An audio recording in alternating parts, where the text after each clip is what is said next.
बिहार में 6 महीने में 2 बड़े आंदोलन हुए। दोनों के पैटर्न भी सेम रहे। ऐसे में सवाल उठता है कि क्या बिहार में कोई ऐसा गैंग है जो इस तरह के उपद्रव में शामिल हो रहा है, या फिर ये छात्रों का गुस्सा है। नमस्कार, मैं हूं इंद्र मोहन, आप देख रहे हैं बिहार तक। अगर आपको याद होगा तो आरआरबी एनटीपीसी के दौरान जब यह बवाल शुरू हुआ था तो लगातार 3 दिन तक छात्र ट्रैक पर नजर आए। ट्रेनों में आग लगाई गई, पत्थर फेंके गए, पुलिस वालों के साथ जगह जगह पर टकराव की स्थिति पैदा हुई। कई जगह टकराव भी हुए। फिर चौथे दिन बिहार बंद का ऐलान किया गया और 5वें दिन से यह मामला शांत होता नजर आया। उसके बाद कई कोचिंग संचालकों के खिलाफ एफआईआर दर्ज हुई, कई सारे छात्रों की भी गिरफ्तारी हो गई। वह मामला अभी भी चल रहा है। अब आप दूसरा केस स्टडी देखें। ये अग्निवीर को लेकर था। अग्निपथ स्कीम की घोषणा के बाद फिर से छात्र रेलवे ट्रैक पर उतर गए, ट्रेनों में आग लगाते रहे। लगातार 3 दिन तक बिहार धू धू कर जलता रहा। 1-2 शहर नहीं बल्कि 20 से ज्यादा शहरों से ऐसी तस्वीरें डराने वाली आती रही। और इसके बाद अगले दिन बिहार बंद का ऐलान कर दिया गया। बिहार बंद रहा।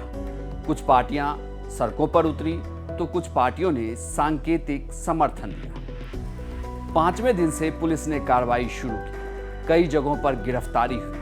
कोचिंग संचालकों के खिलाफ फिर से एफआईआर दर्ज किए गए। इस बार कोचिंग संचालक अलग थे, लेकिन सवाल वही कि दोनों आंदोलनों के पैटर्न बिल्कुल एक जैसे थे। तो फिर यह सवाल उठता है कि क्या बिहार में जो छात्र आरआरबी एनटीपीसी की तैयारी कर रहे थे, क्या ये ऐसे ही छात्र थे जो आर्मी में जाने के लिए भी तैयारी कर रहे थे? इसे लेकर हमने जब सवाल पूछा छात्र नेता से तो उनका क्या कहना है, आप सुनिए। जो नेतृत्व विहीन आंदोलन होता है उसमें कोई किसी की बात नहीं सुनता है। भीड़ अनियंत्रित हो जाती है और भीड़ में क्या होता है, 2-4 लोग उपद्रवी तत्व शामिल हो जाते हैं। हो सकता है ये उपद्रवी किसी पॉलिटिकल पार्टी के भी हो सकते हैं या फिर किसी कोचिंग के भी हो सकते हैं, कुछ भी हो सकता है, ये जांच का विषय है। लेकिन वही 2-4 उपद्रवी तत्व भीड़ को उकसाते हैं हिंसा के लिए, और जो हिंसा करते हैं वो हिंसा करके फरार हो जाते हैं और फंस जाते हैं इसमें। जो छात्र हैं जो शांतिपूर्वक आंदोलन कर रहे हैं वैसे छात्र फंस जाते हैं। तो ये दोनों आंदोलनों का नेचर सेम है और नेतृत्व विहीन आंदोलन दोनों था, स्वतः स्फूर्त आंदोलन था। किसी भी कोचिंग संचालक ने या शिक्षक ने इस आंदोलन का आह्वान नहीं किया था। आंदोलनों के पैटर्न से कार्रवाई भी लगभग एक जैसी हुई। 3 दिन तक बिहार लगातार जलता रहा, लेकिन एक सवाल अपने पीछे छोड़कर जाता है, इन आंदोलनों में छात्र इस तरीके से बिहार में उग्र क्यों हो रहे हैं? बार बार प्रदर्शन उग्र ही क्यों हो जाता है? और बड़ी बात ये कि इन प्रदर्शनों के दौरान प्रदर्शन होते रहते हैं, ट्रेन जलती रहती है, लेकिन पुलिस का रवैया अगर आप देखें तो वो काफ़ी सुस्त रहता है। 3 दिन तक ऐसा लगता है कि कहीं भी पुलिस काम ही नहीं कर रही। उसके बाद फिर पुलिस सामने आती है, फिर कार्रवाई शुरू होती है। पहले कोचिंग संचालकों पर दबाव बनाया जाता है, उनके खिलाफ एफआईआर दर्ज होती है, फिर वही फ्लैग मार्च और बाद में छात्रों की गिरफ्तारी होने लगती है।